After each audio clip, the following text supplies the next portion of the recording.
Are you looking for peace of mind at your doorstep? Look no further. With the Blink Video Doorbell, your home's entrance is always within your control. Check out the link in the video description to learn more and get your Blink Video Doorbell on Amazon. Your home is in your hands. One day, I came into class with my children to discover the floor had caved in. There were gaping holes up to a meter down all over the classroom. We later learned that the water pipes in our 100-year-old school building had corroded and cracked. The resulting flood of water caused the floor to collapse. So the class had to be evacuated into another room, in a school already squeezed for space.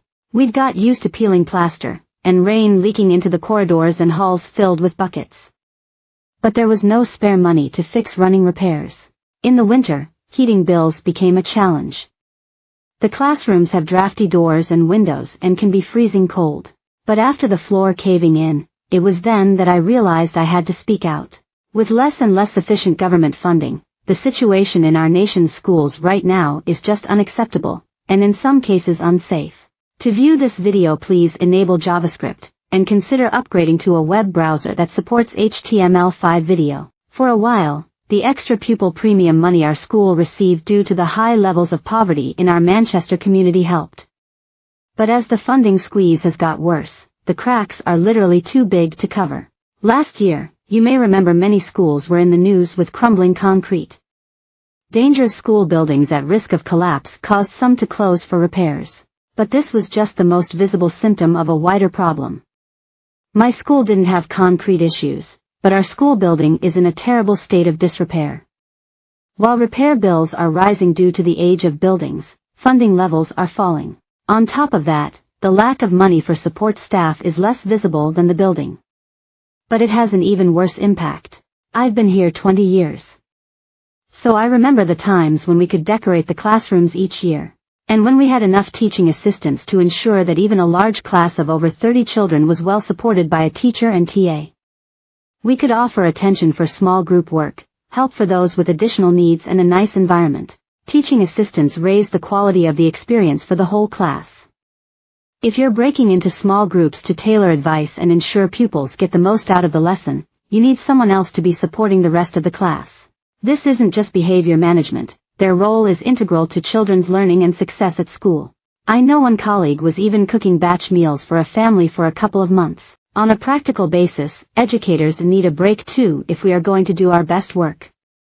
Instead, we are regularly teaching 3 hours non-stop, heading straight from lessons onto break time monitoring duty and then straight back into class again. The teaching assistant cuts mean we don't have any adults to cover even a 5-minute toilet break in my school. I love my job and school community. We are a passionate team of staff, and many of us have taught at the school for years.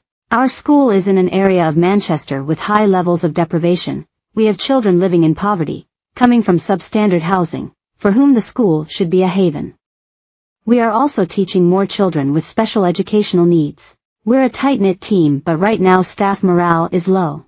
We know many families sending children to the school need help. We were previously doing all sorts of additional things like helping families with bedding, food, and heating.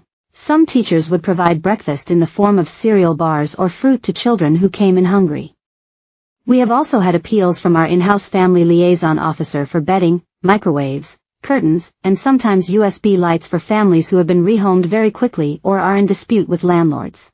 I know one colleague was even cooking batch meals for a family for a couple of months.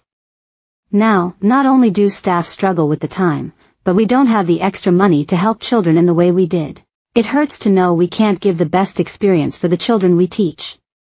Speaking to other teachers and staff in Manchester, I know I am not alone.